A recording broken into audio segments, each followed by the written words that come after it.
Hi students, I wanted to talk to you a little bit about paying for college today. So paying for college can be kind of a scary topic. We know that college can be really expensive, but there are ways to make college affordable and sometimes even free, if you're going about it in a smart way. So number one, the first tip I have for you is to seriously consider community college for your education. If you're planning on going the four-year bachelor's degree route to start off, getting your gen eds at a community college, or even if you're planning to do a trade school route, like you want to get a welding certificate or CNA license or something like that, community college is the way to go because the cost of tuition at a community college is much less than what it is at a private or even a public four-year school or a specific for-profit trade school. So saving a lot of money right off the bat by doing that.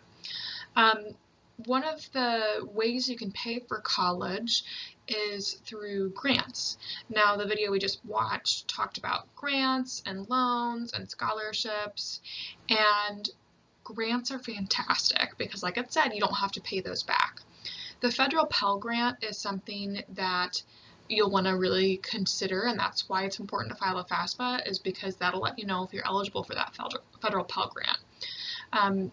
So when you file the FAFSA, it'll determine that for you. So it's not like you have to check a box like, I'm interested in the federal Pell Grant. It'll already look at that information for you. So if you're eligible for the federal Pell Grant, the award for the federal Pell Grant, if you qualify for all of the Pell money, would be around $6,000, which would cover the cost of your education at John Wood. So if you get that full Pell, you can go to college here at John Wood for free.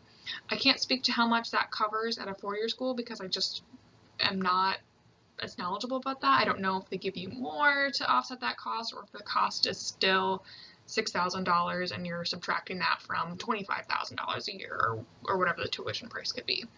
But anyway, you're saving a lot of money by choosing a community college and filing that FAFSA to see if you're eligible for grants.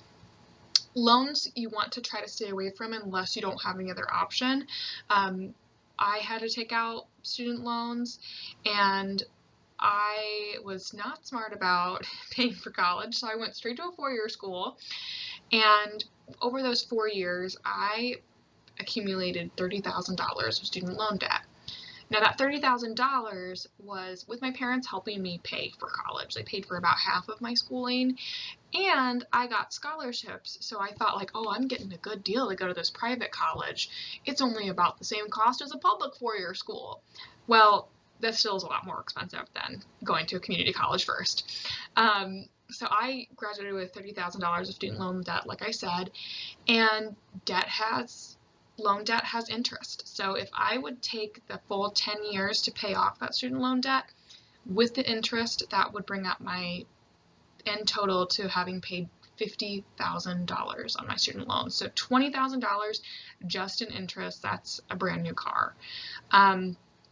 Fortunately, I am very cheap and was a stickler for money, so I ended up finding a way to really buckle down and cut expenses and pay that off so I wouldn't have to spend $20,000 in interest, but a lot of people aren't able to do that. And I was basically only able to do that because I'm married and we lived off of my husband's income and used all of my income to pay off student loan debt, and that's how we were able to get that down quickly.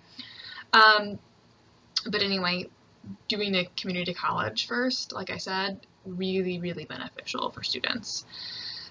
Scholarships are great too, but scholarships usually aren't going to cover a ton of what your bottom line payment is going to be.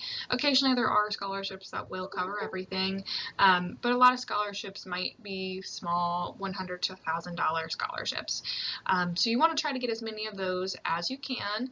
If you're looking at John Wood, typically the first Friday in March is when scholarship applications are due, and they usually release the available scholarships the beginning of January, sometimes the end of December, and that would be through the foundation office, also called the advancement office, which is located here on campus. So if you want me to show you where that's at, I'm happy to help you with that. So there are great ways of paying for college. There's also the WIOA program, which I'm going to talk about that in a separate video because it deserves its own video.